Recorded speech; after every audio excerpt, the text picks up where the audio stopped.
सत्यराम। दादू दयाल जी महाराज सारग्राही के अंक का निरूपण कर रहे हैं।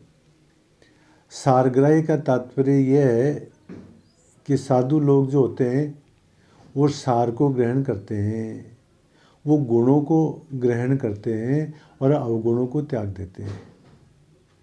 तो यहाँ पर ये नहीं समझना चाहिए कि साधु लोग ही गुणों को ग्रहण करें, साधु लोग ही सार को ग्रहण करें। ये हम सब के लिए है महाराज, संपूर्ण प्राणियों के लिए, मानवों के लिए ये है कि वो गुण ही ग्रहण करे, सार ही ग्रहण करे। तो सारग्राही के अंक का वर्णन करते हुए दयाल जी महाराज कहते हैं, दादू साधु गुण गहे अवगुण तजे विकार, मान सरोवर हंस जो छाड़ नीर गई सार। दादू साधु गुण गहे, साधु लोग जो होते हैं वो गुणों को ही ग्रहण करते हैं।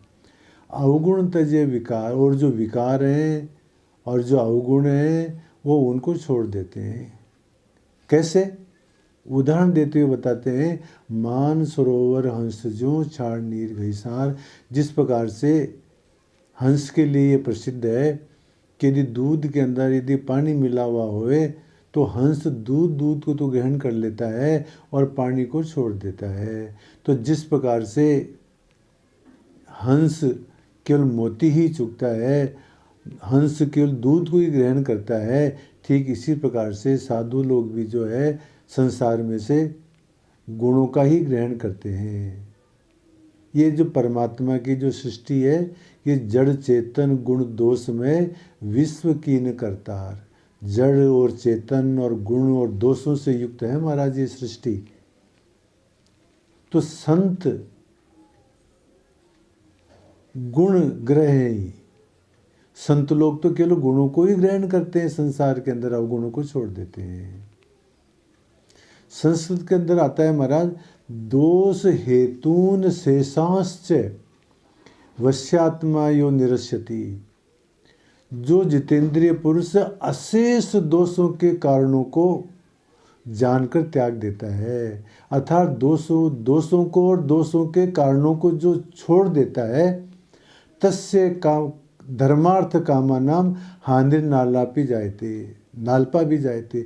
उसके धर्म अर्थ काम मोक्ष में बिल्कुल भी जो है हानि नहीं होती है, जो अशेष दोषों को त्याग देता है। इसलिए हमें दोषों को छोड़ करके हंस की तरह से गुणों को ही ग्रहण करना चाहिए। ये बात दादू दयाल जी महाराज बताते हैं। और बताते हुए कहते हैं, हंस ज्ञानी सो भला अंतर राखे एक, विस्मय अमृत काढ़ ले दादू बड़ा विवेक। हंस ज्ञानी सो भला, वो ही ज्ञानी भला है, वो ही ज्ञानी चतुर है। अंतर राखे एक, अपने अंतर के अंदर, अपने हृदय के अंदर परमात्मा का ही भाव रखे। विश्व अमृत काढ़ ले, ये संसार रूप तो क्या है, विष है, इसमें से आत्म रूप अमृत को निकाल ले। ये संसार में से आत्म रूप अमृत को निकाल ले और विष को छोड़ दे, वो ज्ञानी भला है। दादू बड़ा विवेक, यही विवेक है। और इसको स्पष्ट करते हुए एक संस्कृत के अंदर श्लोक आता है, आत्मा अनात्म विवेक कर्तव्यो। क्या तो आत्मा है, क्या अनात्मा है, इसका विवेक करना चाहिए। देखो महाराज, इस संसार के अंदर दो तत्व हैं, एक जड़ तत्व है और एक चेतन तत्व है। तो जितना भी संसार है वो सारा जड़ है, ये शरीर भी जड़ है, मकान, द्रव्य, पदार्थ वगैरह सब जड़ है महाराज। और केवल जो आत्मा है वो ही क्या है, चेतन है। तो क्या करना चाहिए, आत्म अनात्म विवेक कर्तव्य हो, आत्म और अनात्म का कर्तव्य विवेक करना चाहिए कि क्या जड़ है और क्या चेतन है। बंध मुक्ति विदुषा, बंध और मुक्ति के लिए विद्वान को आत्म और अनात्म का विवेक करना चाहिए। जो जड़ की आसक्ति में फंस जाएगा वो बंधन से युक्त हो जाएगा, और जो चेतन को खोज लेगा वो मुक्त हो जाएगा। तेने तेने व आनंदो भवति, इसी से आनंद होगा आत्म अनात्म का विचार करने से ही।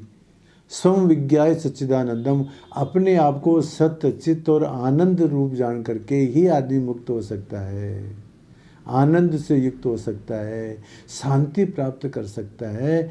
इसलिए जो है आत्म अनात्म का विवेक करना चाहिए।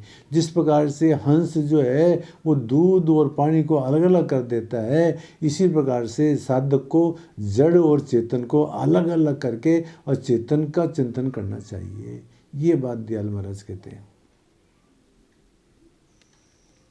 और कहते हैं दयाल महाराज, दादू हंस मोती चुगे, मान सरोवर जाए, बगुला छीलर बापुरा, चुन चुन मछली खाए। देखो, दादू हंस मोती चुगे, मान सरोवर जाए। हंस तो क्या है, मोती चुगता है मान सरोवर में जा करके। और कौवा क्या करता है, वो मछलियों को खाता है। बगुला क्या करता है, वो मच्छियों को खाता है। और हंस जो है वो मोती चुगता है। तो दोनों में अंतर है महाराज, एक मोती चुगता है और एक मछली खाता है। ठीक इसी प्रकार से जो हंस रूप जो संत लोग हैं महाराज, वो सत्संग के अंदर जा कर के ब्रह्म तत्व का निश्चय करके और मोती रूप उसका आत्मानंद तृप्त रहते हैं। संत लोग क्या करते हैं, आत्मानंद रूपी मोती को चुगते हैं महाराज। संसार में रह करके भी परमात्मा का चिंतन करते हैं। और जो देहाध्यासी अज्ञानी संसारी आदमी है, वो कुसंग के प्रभाव से विषय विकारों के अंदर ही आसक्त होते हैं। वो विषय विकारों को ही भोगने में प्रवृत्त होते हैं महाराज। यहाँ दयाल महाराज हंस और बगुला का उदाहरण देके कहते हैं कि जो हंस रूपी जो मानव है वो तो जो है आत्मानंद की खोज करता है, और जो बगुला रूप जो संसारी जन है वो भोगों में प्रवृत्त होता है। इसलिए ये सारग्राही का अंग है। इसलिए दयाल महाराज कहते हैं कि हमारे को सार ग्रहण करना चाहिए, आत्मा का चिंतन करना चाहिए, आत्मा की खोज करनी चाहिए महाराज। चलो वस्तु इस प्रकार से दादू दयाल जी महाराज इन साखियों के अंदर सारग्राही बात कहते हुए कहते हैं कि साधुओं को, सज्जनों को और मनुष्यों को सार ग्रहण करना चाहिए, गुणों को ग्रहण करना चाहिए, अवगुणों को त्याग देना चाहिए। इसमें उन्होंने हंस का और बगुले का उदाहरण दिया महाराज। इसको ध्यान में रखते हुए हमारे को गुणग्राही होना चाहिए। ये बात दादू दयाल जी महाराज इन साखियों में कहते हैं। सत्य राम।